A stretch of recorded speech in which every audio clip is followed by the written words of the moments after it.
Hey gang, currently sat in the car reading You Are a Badass by Jen Sincero. I was gifted this book by a lovely lady called Karen Burge, who works with the wealthy entrepreneurs out there. And I won 3 of her books in a competition, and this is the first of it. And so I'm just sat here waiting in the car for my husband and son to return from their 2-hour schlep, which I didn't fancy doing today. And I've been looking at one of the sections that she talks about when it comes to your limiting beliefs and thoughts around money. Now, I came to realise that actually, having worked from the age of, because people are like, well, my kids, my son especially, he will be like, oh, come off it, when I'm saying to them, I'm 50 now, I've done 40 years of work. Oh, as if, well, I did, because I was 11, I was 10. When I was doing the ice cream van, I'd have to go at the weekends after school, go in the ice cream van with my dad, or my sister at the time. Didn't want to do it. And then he got market stalls when I was about 12. I had to do them at the weekend as well on a Saturday. Didn't want to do it. And then he got a business, running an off-licence and grocery store, moved from Stoke-on-Trent to Derbyshire. Didn't want to do it, but I had to. Didn't have a choice. So it makes sense that for the first 25 years of my life, I didn't do what I wanted to do because I didn't have a choice that I thought I had in that time. And so it makes sense that today I am sat here with thoughts that I'm only going to do what I want to do work-wise. I'll do all the things that I want to do to earn money. And as long as I enjoy it, what does it matter what I do? Because it won't feel like work.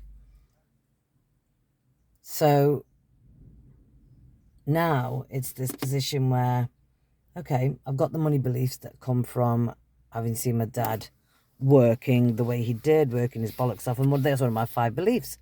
My 5 thought processes around earning money are that other people make it easier. It comes to them easier.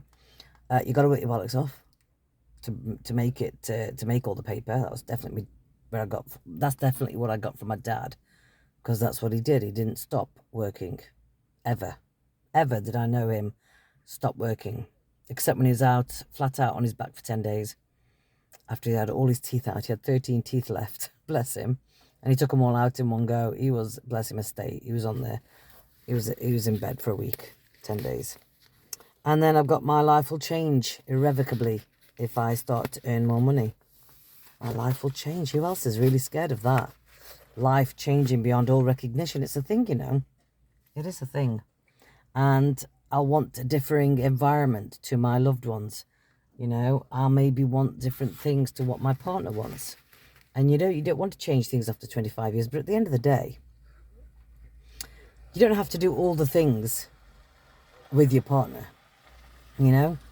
I could bugger off and be away from home for a month at a time and do my thing, what I need to do to create, his parents are both alive at the moment, so I wouldn't expect him to go and live abroad with me, and it's unfair to expect that.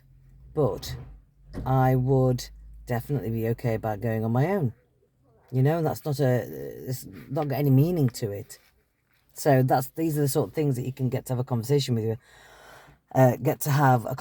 with yourself about once you get to your self-awareness on it. And then the 5th one was that it's hard to sustain this lifestyle, because every time I saw my dad try, he's never had the one thing for the 50 years that I've been alive. He worked at a steel foundry when he first came here. Then he got an ice cream van. I love an ice cream in the summer. And then he got markets. Then he got a shop, a business. Then he went back to the steel foundry that he came to when he was in the 1960s. He went back there, became supervisor, foreman, and then retired. But very, under duress, he retired under duress. And then whilst the last few years of his working life, he started properties, last 10 years. They never came to fruition. He was always toiling in that space. And it's imperative that we have these realizations, folks, because fundamentally, the subconscious is taking all of that in, irrespective of what my conscious mind might think it's in control of. It's not. The subconscious has all the control because it's taking it all in. Everything that's going on around our peripheral is the truth as far as the subconscious is concerned. So it's imperative that we become more self-aware in order to neutralize the negative charge that we have around these thoughts that we create, you know, for ourselves in that moment.